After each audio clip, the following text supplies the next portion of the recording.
Olá, tudo bem com você? Tudo tranquilo? Ótimo! Então vamos à nossa aula de hoje. E a nossa aula de hoje vai falar de um assunto bem legal, mas primeiro nós precisamos conversar um pouquinho antes de iniciar a nossa aula. E eu escolhi para você hoje uma mensagem aqui do Max Lucado, que você sabe que algumas aulas estamos lendo as mensagens, que são bem interessantes. E a de hoje fala sobre ame como Cristo amou. E João 13:34 nos diz: amem-se uns aos outros como eu os amei. Vocês devem amar uns aos outros. Amar como Jesus, mas eu não sou Jesus, professora. Você pode objetar para a professora neste momento. Jamais poderia estender graça como ele fez. A dor é tão profunda. As feridas são tantas. Fico arrepiado só de ver a pessoa. Talvez esse seja o seu problema e talvez seja o meu também. Talvez você esteja vendo a pessoa errada ou pelo menos muito da pessoa errada. Lembre-se, o segredo de ser como Jesus é fixar os olhos nele. Experimente desviar o olhar daquele que feriu você e colocar os olhos em quem salvou você. Perceba a promessa de João: se, porém, andarmos na luz como ele está na luz, temos comunhão com os outros e o sangue de Jesus, seu Filho, nos purifica de todo pecado. 1 João 1:7. Se eu, sendo Senhor e Mestre de vocês, lavei-lhes os pés, vocês também devem lavar os pés uns dos outros. Eu lhes dei o exemplo, para que vocês façam como eu lhe fiz. João 13:14-15. Jesus nos lava os pés por duas razões. A primeira é para nos dar misericórdia e a segunda era para nos transmitir essa simples mensagem. Ele oferece graça incondicional. Portanto, devemos oferecer graça incondicional. A misericórdia de Cristo veio antes de nossos erros. Nossa misericórdia deve preceder os erros dos outros. Aqueles que estavam no círculo de Cristo não tinham dúvida de seu amor. Aqueles que fazem parte do nosso círculo não devem ter dúvida do nosso amor. Então nós precisamos orar: Senhor, que a cada dia eu consiga amar mais e mais o próximo, em especial as pessoas que me fizeram mal. Amém. Uma coisa muito difícil de fazer, né? Mas não impossível, porque Jesus mesmo diz: Pai, perdoa-lhes, porque eles não sabem o que fazem. Então nós também devemos ser assim. Que hoje eu e você possamos orar para aqueles que nos fazem mal, que aqueles que nos magoam, aqueles que nos entristecem, porque Jesus é só alegria, certo? Muito bem. Essa foi a nossa meditação de hoje. E agora vamos à nossa aula, então. E o nosso conteúdo hoje vai ser sobre concordância verbal. Bom, lembrando, a regra geral, o verbo, ele precisa concordar em número, em pessoa, com o sujeito, ok? Se o sujeito estiver no singular, ó, eu sei. Quem é que sabe? Eu. Sei o quê? Que livros são bons. E aí eu quero que você perceba aqui o verbo. O verbo sei está concordando com o eu, primeira pessoa do singular. O são, que é o outro verbo, está concordando com quem? Com livros, que está na terceira do plural. Então, esta é a regra. O verbo concorda com o sujeito em número e pessoa. Nós sabemos que livros são bons. Nós sabemos. Primeira pessoa do plural. Então, o verbo também está concordando. Eles sabem. Terceira pessoa. Certo? Essa é a regra geral. Ótimo. Por que aprendemos isso? Aprendemos para escrever corretamente no nosso texto dissertativo argumentativo. Sujeito posposto. O que vem a ser sujeito posposto? O interessante da concordância verbal é quando a oração está na ordem direta, sujeito, verbo e complementos, é tranquilo. Mas e quando está na ordem inversa? Como resolver essa questão do sujeito posposto? Olhem aqui. Onde está o verbo? O verbo está aqui. Nasceram. Quem é sujeito? Flores. Flores não está no plural? Está. Então, o nasceram também está no plural. Por mais que o sujeito esteja após, né? Ó, o verbo, o sujeito está depois. Não está na ordem direta. Então, ele sempre vai concordar. Foi anunciada uma reunião. O que foi anunciada? uma reunião. Reunião está no singular? Sim. Então, aqui foi anunciada, que é o verbo, a locução verbal, na verdade, 2 verbos aqui, também está no singular, ok? Então, se o sujeito estiver posposto, você faz a concordância com o sujeito, ok? E agora, professora, quando for nomes próprios, como faço? Um exemplo, Estados Unidos. Quando eu estiver acompanhado a palavra, esse nome próprio estiver acompanhado de um determinante, então você faz a concordância. Os Estados Unidos vão retirar, que é eles, a terceira pessoa. Professora, e se não tiver, se estiver no singular, você faz a concordância no singular, que nem você está vendo aqui. O Amazonas nasce na Cordilheira dos Andes, ó, nasce. O que é que nasce? O Amazonas, certo? Então, você percebeu que aqui eu tenho nomes próprios, ok? Usado no plural, quando eu tiver o quê?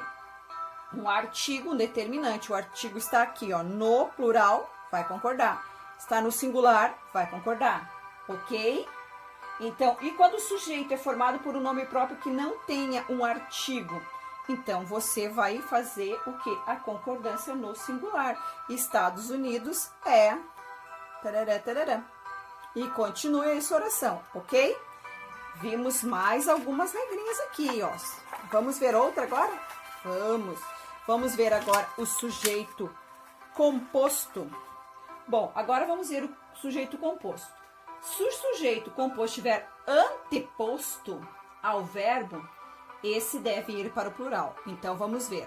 Ó, o sujeito é o queijo e o pão. Sujeito composto. 2. Eram bons. Olha o verbo aqui. Está concordando. Deve ir para o plural. Então, são os dois aqui formam o sujeito composto. Eles estão anteposto ao verbo. Então, faça a concordância. Mas, professora, e se aparecer posposto? Se ele estiver depois. Então, como você vai fazer? Eram saborosos o queijo e o pão do lugar, por exemplo. Ou você pode concordar com o mais próximo. Era saboroso o queijo. Só o queijo era saboroso. Ok? Um outro exemplo, prof. Entraram na sala o juiz e o promotor. Você concordou com os dois, o juiz e o promotor. Ou você pode concordar só com o primeiro. Entrou na sala o juiz e o promotor. Ok? Agora, vamos ver mais uma regrinha. Que é a regrinha da gradação. Quietos aí, meninos. Da gradação. O que seria essa gradação aqui? É quando o sujeito é composto, mas os elementos eles estão organizados de uma forma gradativa. Ok? Então, vamos lá. Vamos ver isso de perto aqui. Um grito, uma palavra, um cochicho, apenas, já o que? Lhe tirava o sono. Tirava o sono de quem? Dele, ó. Lhe tirava. Apesar de você ter quem que tirava o sono? Um grito, uma palavra, um cochicho. Apenas já lhe tirava. Então, você percebeu aqui que o sujeito, quando estiver organizado de uma forma gradativa, o verbo pode ficar no singular, ok? E se nós tivermos agora com indefinidos, com nomes indefinidos. Que nomes indefinidos, professora? Tudo, nada, ninguém, alguém, esses pronomes indefinidos, ok? Quando isso acontecer, o verbo deve concordar com o indefinido, ficando no singular. Então, vamos lá. Amor, dinheiro, fama, nada. Olha aqui, ó, o indefinido. Nada o satisfazia. Então, apesar de termos um sujeito composto aqui, e aqui no de gradação também temos um composto, eu tenho que observar, se for gradação, ele vai fazer a concordância com o pronome que eu tiver, vai ficar no singular, ok? O verbo vai ficar no singular. E quando eu estiver com pronomes indefinidos, que nem o nada aqui, ele vai concordar também com o pronome indefinido, ok? Muito boas essas regrinhas, eu tenho que ter cuidado na hora de escrever. E agora, quando o sujeito é composto por sinônimos, neste caso, o verbo também pode permanecer no singular, ok? Vamos lá. A perseverança e a tenacidade, 2 sujeitos. Transforma. Por que ficou não é transformam? Porque perseverança e tenacidade, eles são sinônimos. Então, você vai mantê-los no singular, ok? Muito tranquilo. Agora, quando for pessoas diferentes, pessoas gramaticais diferentes compondo o sujeito composto, como eu faço? No primeiro momento, o verbo deve ir para o plural, concordando com a pessoa de menor número gramatical, certo? Assim, a primeira pessoa prevalece sobre a segunda e a segunda sobre a terceira. Então, vamos ver isso na prática? Vamos. Olha aqui, ó. Ana e eu, sujeito composto. Chegamos cedo. Ó, chegamos. Com quem? Nós, né? Concordou com a primeira. Ana e eu, nós. Agora aqui, tu e Ana chegastes a um acordo, ou chegaste cedo. E agora, o tu é segunda pessoa, certo? Do singular. E a Ana é terceira pessoa do singular.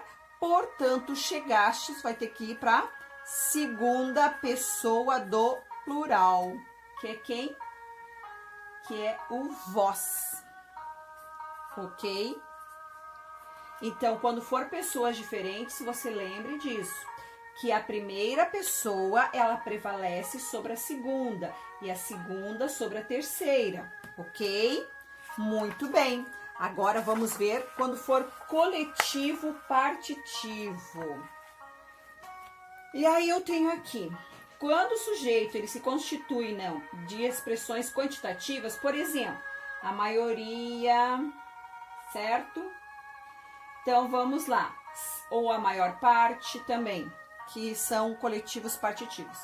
Se eu disser a maioria das pessoas cria, eu posso concordar com maioria, e aí você vai colocar singular.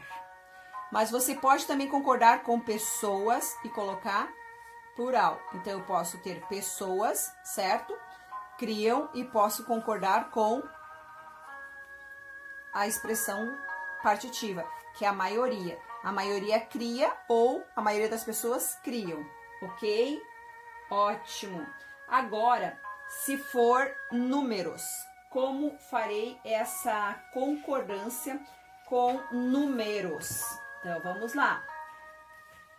Se o sujeito é um número percentual, o verbo deve concordar com o núcleo do sujeito, certo?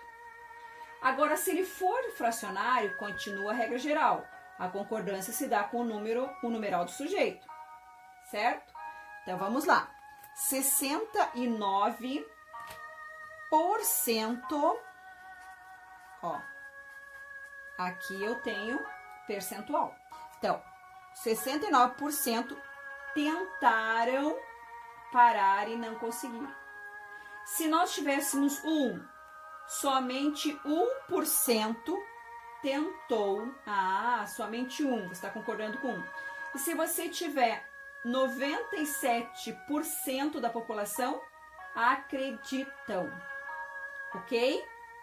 Muito bem. Então, se você tiver a palavrinha porcento, você leva para o plural. Se você tiver a palavrinha porcento, mas se você tiver um numeral que dá ideia de não dá ideia de mais de um, você faz a concordância com ele, ok? Então, vamos lá. Se for fracionário, então é a regra geral. 1/3 dos convidados veio, certo? Ou 2/3 dos convidados vieram. Ótimo. E agora, quando eu tiver voz passiva ou um predicado nominal, como faço? Nós vamos fazer a concordância com o substantivo subsequente ao número fracionário, então, para fazer a adequação de gênero. Então, ó, 1/3 das garotas foram selecionadas. Você percebeu que aqui é concordância, certo? 1/3, sendo que 1/3 veio de roupa nova, concordou com o quê? Singular, com 1/3, porque é um número fracionário. Agora aqui eu já tenho a concordância com uma palavra, um substantivo subsequente, né? E aí, então, garotas está no feminino, no plural, então eu vou colocar lá também no plural, ok? Você percebeu, então, que essas foram algumas regras da concordância verbal. Um conteúdo fácil, mas um conteúdo que exige de você bastante atenção para que você seja bem entendido, né? Naquilo que você está escrevendo no seu texto dissertativo, argumentativo, que esse é o objetivo de trabalhar a concordância verbal, ok? Na próxima aula, alguns exercícios na apostila para fixar este conteúdo. Beleza? Um beijinho da sua prof, um sorriso da sua prof e nos vemos na próxima aula, ok? Tchau, até lá!